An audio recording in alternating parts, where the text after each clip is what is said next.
I stared at my half-emptied desk while 30 pairs of eyes burned into my back. The atmosphere on the executive floor crackled with uncomfortable tension as I mechanically placed my belongings into a cardboard box, a small jade plant, my notebooks, a framed photo of my mother. As you may have noticed, Lorelei has chosen to leave our team, announced Gina from Human Resources, her voice artificially bright as she addressed the entire floor. It was her personal decision, which we fully respect and support during this transition. The words hung like poison in the air. Personal decision? I kept my face carefully blank as my stomach knotted. Just 20 minutes earlier, I'd received the termination email with its damning final line. Remove her before she talks about the trial results. What no one realized, I'd already forwarded that entire email thread to Eloise Winters, our largest shareholder, whose father had died waiting for the very cancer treatment our company claimed would revolutionize care. The treatment whose clinical trial data I'd discovered had been manipulated. Vincent, the security guard, hovered uncomfortably close, his instructions clear. No conversations with colleagues, immediate escort from the building, complete departure within 30 minutes. My access badge already showed the red deactivation light. Can I at least say goodbye to my team? I asked quietly. Sorry, protocol for voluntary separations, Vincent mumbled, unable to look me in the eye.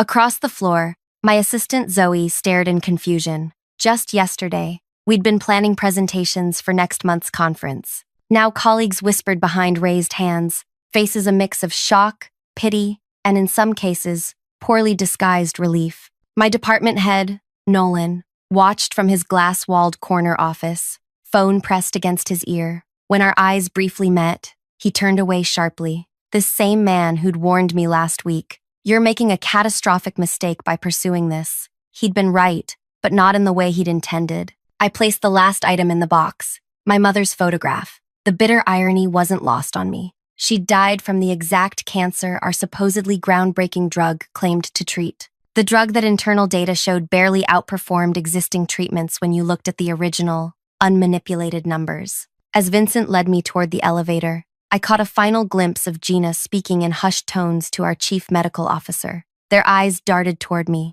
expressions hardening when they noticed my gaze. The elevator doors closed, cutting off the only professional world I'd known for the past 4 years. 30 minutes to erase 4 years, I whispered to myself. My phone buzzed as we reached the lobby. Eloise had viewed my email. Now the waiting game began. Had I just destroyed my career for nothing? Before I continue with what happened next, I want to thank you for listening to my story. If you're feeling the tension building already, please hit that like button. It truly helps these real workplace stories reach more people. If you've ever witnessed corporate wrongdoing and wondered what to do, drop a comment below. Now, let me properly introduce myself and explain how everything unraveled. My name is Lorelei Tanner. Until this morning, I served as senior biostatistician in the clinical research division at one of America's rising biotech companies. We specialized in developing treatments for aggressive cancers, the same kind that took my mother 3 years ago.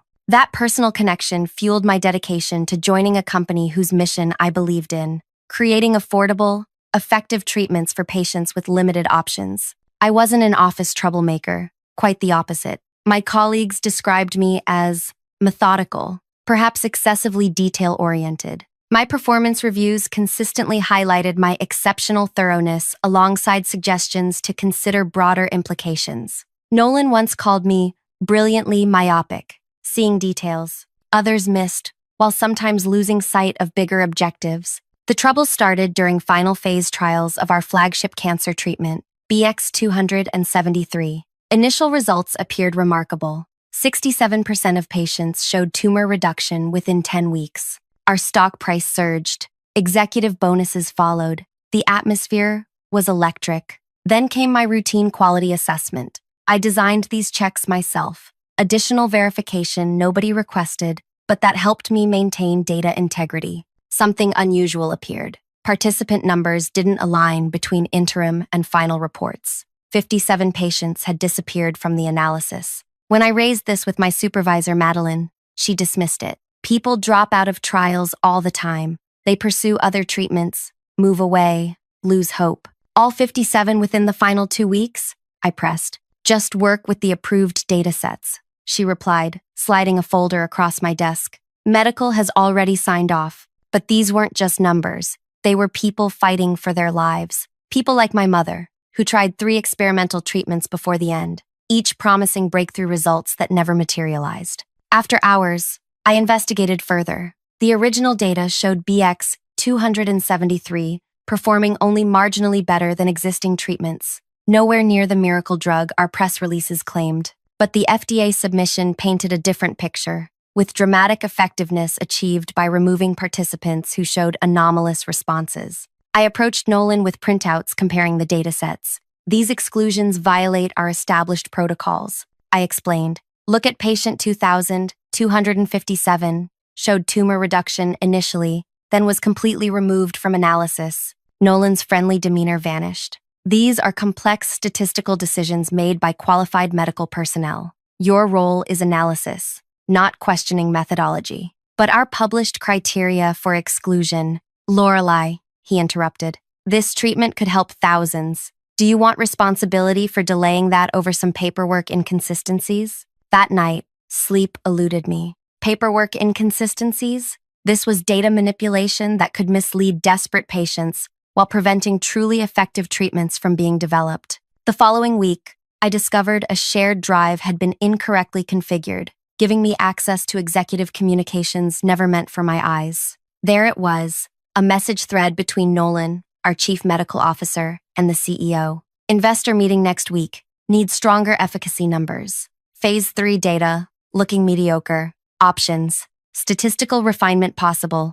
Will remove outliers. Make it happen. Too much writing on this approval. My heart hammered as I saved copies to my personal drive. This wasn't accidental error. It was deliberate deception. I followed proper channels despite my growing unease. I met with our compliance officer, Kira, bringing printed evidence and prepared statements. She listened attentively, taking notes. This is very serious, she said finally. I'll need to bring this to leadership immediately. 2 days later, I was called to a closed meeting with the CEO, legal counsel, Nolan, and Kira. I arrived hopeful they would address the issue professionally. Lorelei, began CEO Arthur. Kira shared your concerns. I want to assure you that patient safety is our absolute priority. I relaxed slightly. Perhaps they would do the right thing. However, he continued, what you've identified appears to be a misunderstanding of complex statistical methodologies. Our chief statistician has reviewed the datasets and confirms all exclusions followed standard industry practices. The chief statistician hadn't been included in any of the emails I'd found. I opened my mouth to mention this, but Arthur raised his hand to stop me. More concerning is your unauthorized access of confidential communications and your interpretation of routine business discussions. I felt blood drain from my face. I didn't access anything unauthorized. The drive was shared with the entire analysis team. The legal counsel, a woman I'd never met before, spoke up. Regardless of how you obtained this information, sharing internal communications out of context could constitute a serious breach of your confidentiality agreement. The message was clear. Back down, or else. People are making treatment decisions based on our published results, I said quietly. If those results are manipulated, that's a very serious accusation, Arthur interrupted, voice hardening. One that could damage not only this company, but the hope of thousands of patients counting on this treatment. The meeting ended with a mutual agreement that I would focus solely on my assigned projects and raise any future concerns only through Nolan. As I left, Kira avoided eye contact entirely. The following weeks turned increasingly hostile. My access to raw trial data was restricted. I was excluded from team meetings without explanation. Colleagues grew distant, clearly warned about associating with me. Then came the final straw. I discovered our FDA submission had been approved based on the altered data.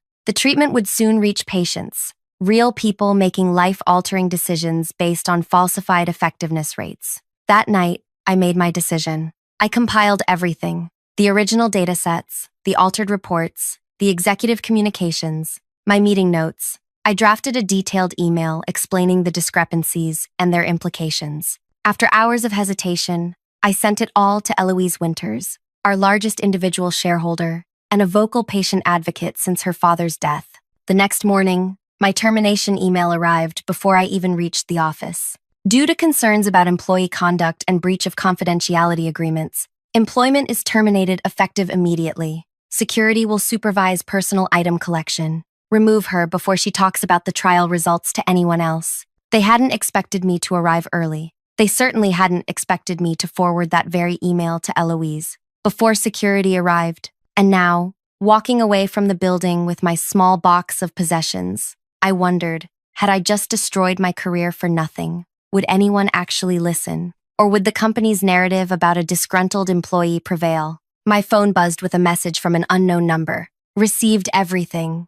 Don't contact anyone. Wait for my call. 3 days of agonizing silence followed. 3 days of jumping at every notification, rehearsing explanations to future employers, wondering if I'd ever work in biotech again. Then the news broke. Our stock plummeted 28% in a single afternoon. Trading was temporarily halted. An emergency board meeting had been called. My phone rang. It was the unknown number. "Lorelei, it's Eloise Winters," the voice confirmed. "Can you meet me in 1 hour at Riverside Park, the bench area, by the Eastern Pathway? Come alone, and don't discuss this with anyone." My heart hammered as I agreed. Was this good news, or was I about to be threatened with legal action? I spent the hour pacing my apartment, mentally rehearsing explanations, defenses, and worst-case scenarios. Riverside Park was quiet that afternoon. I spotted Eloise immediately, a striking woman in her early 60s with silver-streaked hair,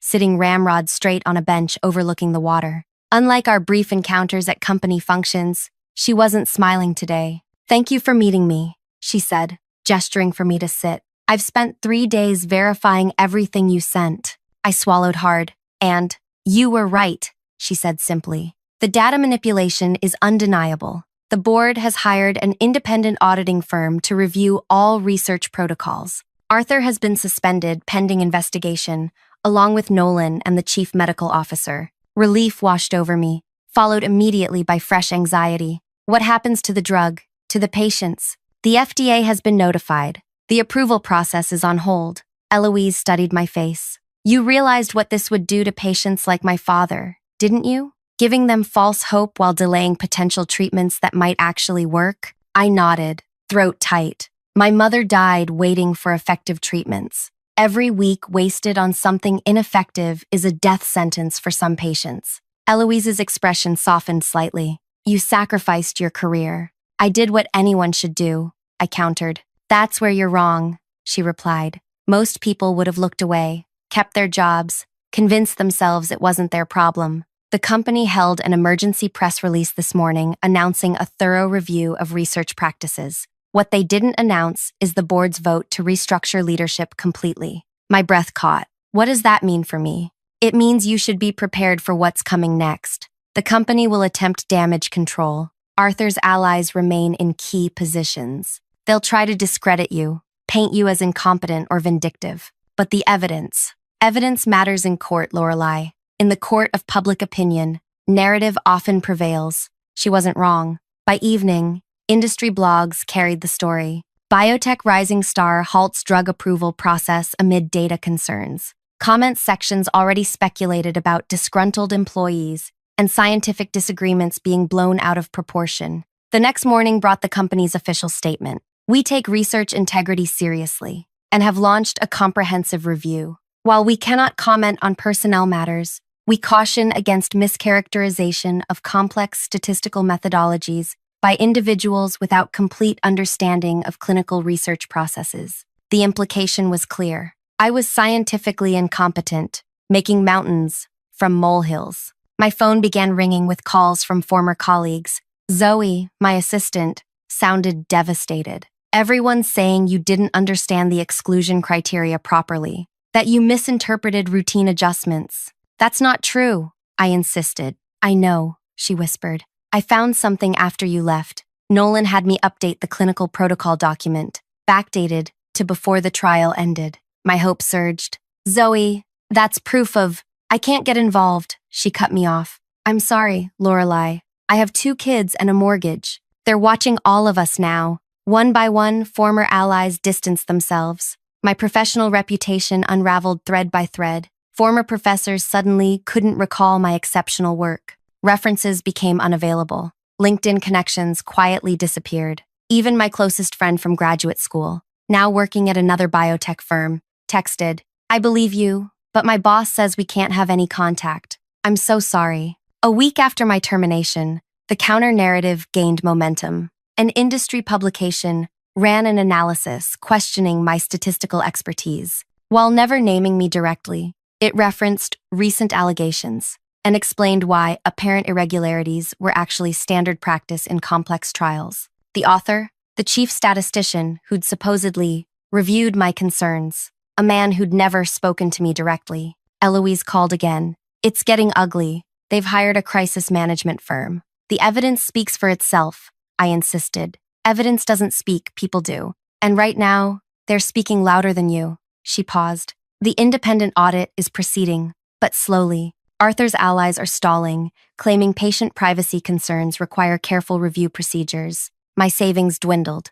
Job applications disappeared into black holes of silence. One recruiter was brutally honest. "Nobody's going to touch you right now. The industry's too small." Then came the cease and desist letter from the company's legal team, citing my confidentiality agreements and threatening ruinous litigation if I spoke publicly about the company or its research. "They're trying to silence me completely," I told Eloise during our next park bench meeting. "That's not all," she replied grimly. "Arthur's been lobbying board members. The narrative is shifting to unfortunate misunderstanding and overreaction. They're suggesting a face-saving resolution where the company acknowledges minor protocol violations but frames them as inconsequential to the results." My blood ran cold. The drug would still be approved, with additional monitoring requirements. Arthur keeps emphasizing that delaying potentially life-saving treatment could cost lives. "Using the same emotional manipulation they used on me?" I said bitterly. "It's working on some board members,"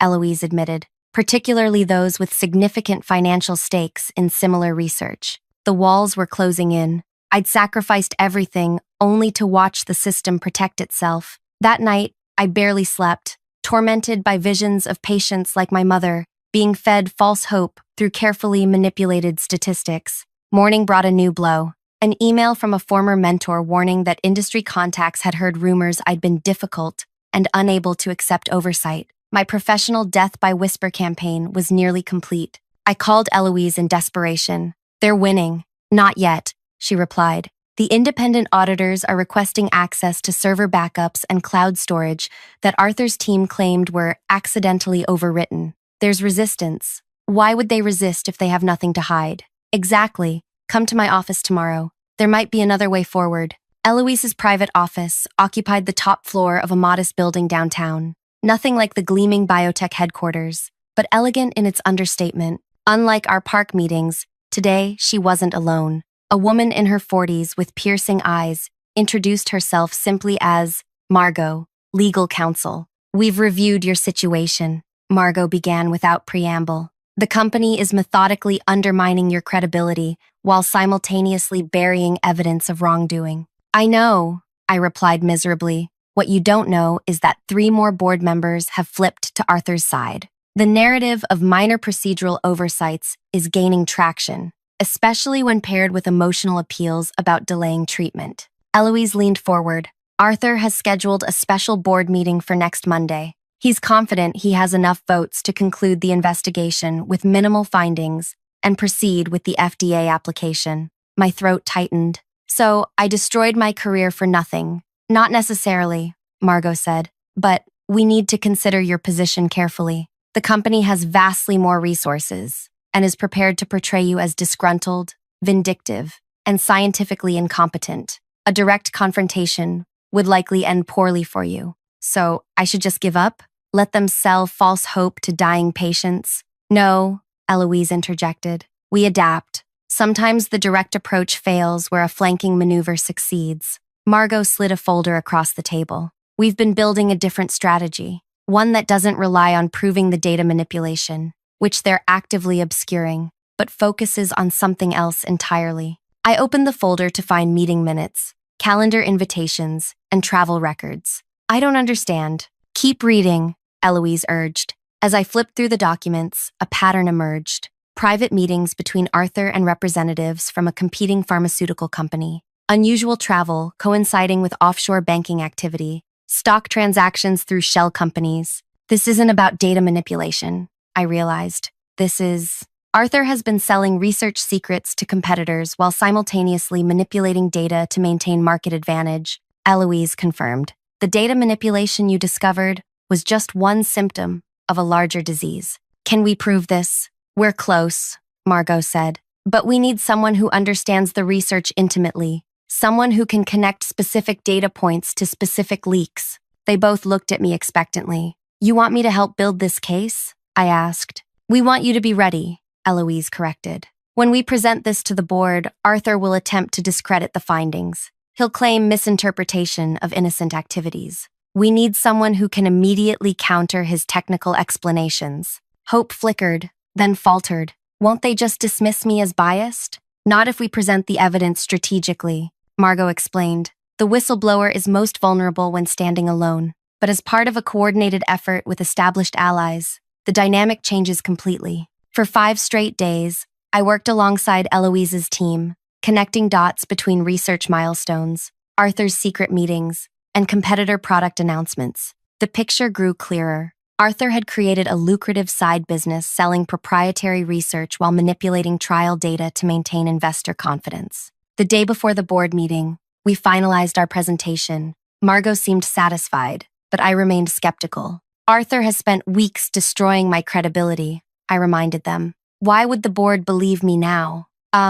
Because you won't be alone, Eloise said simply. Monday morning arrived with a sick feeling of dread. I hadn't slept, plagued by nightmares of public humiliation. Would this flanking maneuver work, or was I walking into another professional execution? The company's gleaming headquarters looked different now as I approached the entrance beside Eloise. Security guards did double takes, but, seeing me with a major shareholder, reluctantly allowed me through. In the elevator, Eloise squeezed my hand reassuringly. Remember, she whispered as the doors opened to the executive floor, sometimes revenge isn't about destroying your enemy. It's about restoring truth. The boardroom fell silent as I entered behind Eloise. Arthur's face contorted from confusion to rage. What is she doing here? He demanded. This person has no right. Miss Tanner is here at my request, Eloise interrupted smoothly. Before we proceed with your agenda, Arthur, I've asked for 10 minutes to present some relevant information to the board. Arthur's gaze darted nervously around the room,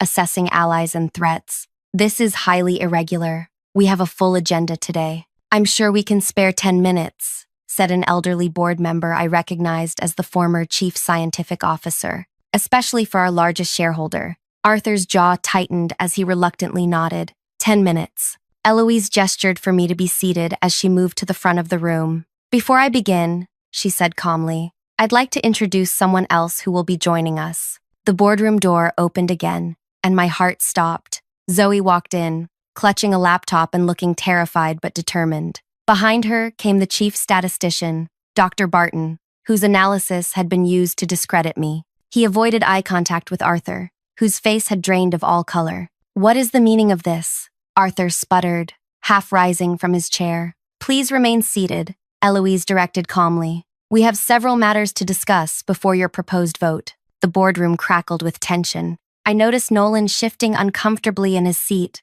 while the other board members exchanged confused glances. Eloise gestured to the large display screen. 2 weeks ago, Lorelei Tanner raised concerns about data manipulation in our flagship cancer treatment trial. She was promptly terminated and subjected to what can only be described as a systematic campaign to destroy her professional credibility. Arthur cut in. We've already addressed this. The independent audit is ongoing, but preliminary findings suggest minor procedural issues That's not accurate, Dr. Barton interrupted, his voice quiet but firm, and I can no longer participate in this deception. A shocked silence fell over the room. Dr. Barton? Prompted one of the board members. The statistician straightened his shoulders. I was asked to review Miss Tanner's concerns and instructed, not asked, instructed, to find explanations that would minimize their significance. When I expressed reservations about the scale of data exclusions, I was reminded of my non-disclosure agreements and the potential impact on my career.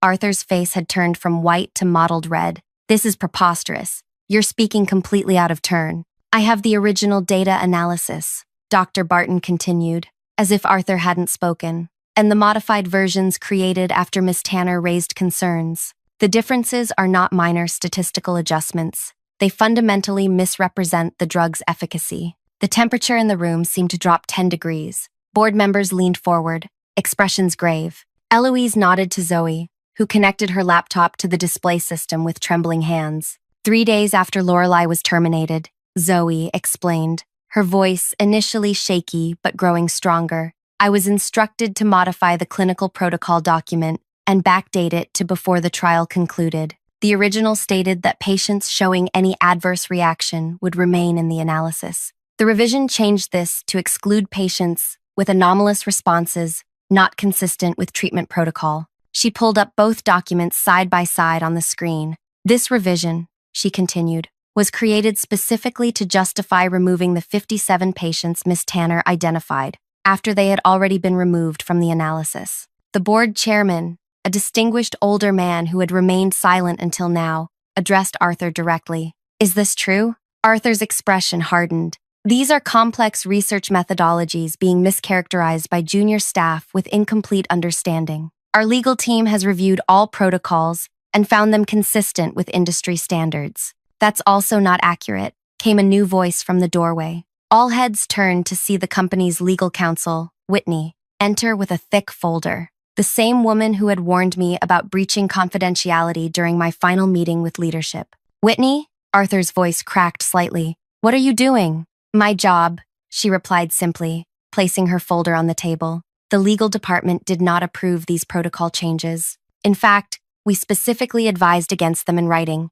She slid several documents toward the board chairman. These are the contemporaneous memos detailing our concerns about retroactive amendments to research protocols. Arthur's expression shifted from shock to calculation. These presentations are clearly orchestrated to create a false narrative. The broader context. Let's discuss context. Eloise interjected smoothly, returning to the front of the room. Specifically, the context of your meetings with representatives from Meridian Pharmaceuticals over the past 18 months. The blood drained from Arthur's face again as Eloise displayed a timeline of meetings, calendar screenshots, and hotel receipts. This is a personal matter, he stammered. I have friends at many companies, including friends who pay for offshore consulting services through shell companies registered in your wife's maiden name? Eloise asked, displaying banking records. Friends who mysteriously advance their research in areas precisely aligned with our proprietary developments? The boardroom erupted in shocked murmurs.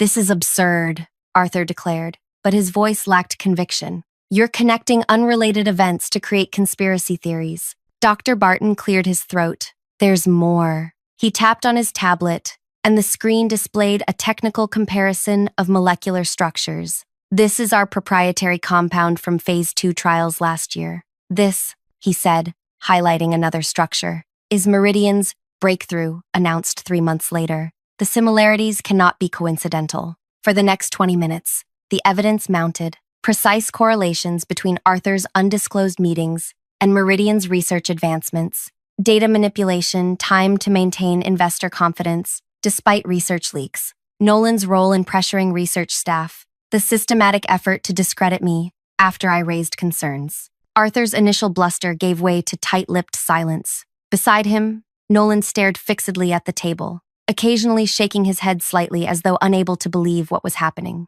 Finally, the board chairman turned to me. Miss Tanner, you were at the center of this. What exactly did you discover that prompted your termination? I took a deep breath, feeling the weight of every eye in the room. I identified 57 patients removed from the final analysis without proper justification. When included, these patients reveal our treatment performs only marginally better than existing options, not the breakthrough we've claimed publicly. After raising concerns through proper channels, I discovered communications explicitly directing staff to manipulate data for investor presentations. And you have evidence of these communications? Yes, I confirmed, nodding to Zoe, who displayed the message thread I'd discovered on the improperly secured shared drive. There it was in black and white. Needs stronger efficacy numbers, followed by, will remove outliers. The chairman's expression hardened. Arthur, do you deny writing these messages? Arthur's lawyer, who had slipped in during the presentation, leaned over to whisper urgently in his ear. After a moment, Arthur sat straighter. On advice of counsel, I have no comment at this time. I believe that's comment enough, the chairman replied grimly. He turned to address the entire board. I move that we immediately suspend Arthur Reeves from all duties pending full investigation, notify the FDA of potential research irregularities, and withdraw our current application for BX 273 approval. Seconded, said Eloise immediately. All in favor? Every hand except Arthur's and Nolan's rose in unison. The motion carries, the chairman announced. Arthur, please surrender your access credentials to security and vacate the premises immediately. The board will convene an emergency executive session following your departure. As Arthur rose shakily to his feet, his gaze locked with mine, for a moment, I saw a complex mixture of emotions, rage, disbelief, and something that might have been grudging respect before he turned away. This isn't over, he muttered as he gathered his belongings. Actually, Eloise said quietly, it is. The SEC has been notified about the insider trading implications, and the FBI is investigating the corporate espionage aspects. Your legal challenges will be significant. After Arthur and Nolan were escorted out, the chairman turned to me. Miss Tanner, on behalf of the board, I extend our sincere apologies for your treatment. The vindictive campaign against your professional reputation was unconscionable. I nodded, emotional relief washing through me. Thank you. But my primary concern has always been the patients. What happens now with the treatment? We'll conduct a complete, transparent reassessment, he assured me. If BX 273 offers even modest improvements for some patient populations, it may still have value, but marketed honestly, with appropriate expectations. Eloise cleared her throat. There's one more matter to address. As our company rebuilds from this crisis, we need leadership committed to research integrity above all else. The board's executive session will consider creating a new division of research integrity that reports directly to the board, not to the executive team. Her gaze fixed meaningfully on me. We'll need someone with uncompromising ethics and the courage to stand alone when principles demand it. 3 weeks later, I walked through the company's front doors, no longer as an escorted ex-employee, but as the newly appointed Director of Research Integrity. The changes had been swift and comprehensive. Arthur and Nolan faced federal charges for securities fraud and corporate espionage. The chief medical officer had resigned. An external review team was meticulously re-examining every research protocol. As I rode the elevator to my new office, ironically, Arthur's former space, I thought about the past month's whirlwind. The press coverage had transformed from subtle character assassination to highlighting corporate malfeasance. My professional reputation had not just recovered but strengthened, with industry publications featuring interviews about research ethics. My new team included Dr. Barton, who had found his ethical compass when it mattered most, and Zoe, promoted to deputy director for her courage in coming forward. Even Whitney from legal had requested a transfer to our division, telling me privately, I want to be on the right side this time. The most meaningful development came yesterday. Preliminary reassessment indicated BX 273 showed significant benefits for a specific genetic subset of patients, about 30% of cases. For those patients, it might indeed be life-changing, though not the universal breakthrough originally claimed. A more focused, honest application to the FDA was already in progress. As I settled behind my desk, Gina from HR appeared in my doorway looking profoundly uncomfortable. Lorelei, she began hesitantly. I've been asked to coordinate the announcements about leadership changes. I remembered vividly her false sympathy when announcing my personal decision to leave. I'm sure you'll handle it professionally, I replied evenly. She shifted nervously. The thing is, I wanted to apologize for my role in what happened. I was just following orders, but that's no excuse. I studied her for a long moment. You're right, it's not an excuse. I let the silence stretch until she began to turn away. But it is a starting point. We're rebuilding this company's ethical foundation, Gina. Everyone deserves the chance to be part of that. The relief on her face was palpable. Thank you. I won't let you down. After she left, I opened my desk drawer and placed my mother's photograph in its place of honor. We did it, I whispered to her image. Not just justice, but something better. Change. My phone buzzed with a message from Eloise. Board-approved expanded research integrity budget. Full authority to implement new protocols. Proud of you. I smiled, glancing out at the research campus below my window. Revenge hadn't come through destroying Arthur, satisfying as his downfall might be. The true victory was in transforming the system that enabled him. Every patient who would now receive honest information about treatments, every researcher who could work with integrity, every future whistleblower who might find support instead of persecution. That was the real revenge against everything Arthur represented. I opened my laptop to begin drafting the division's new operating principles. The first line came easily. Truth serves patients better than comfortable fictions. If you've ever faced an ethical dilemma at work or wondered whether speaking up is worth the risk, I hope my story offers some inspiration. The road isn't easy, but integrity matters, especially when lives are at stake. Please share your thoughts in the comments below, and if this story resonated with you, hit that like button and subscribe for more real workplace experiences. Remember, sometimes the most important voice in the room is the one willing to stand alone for what's right. Thank you for listening to my journey.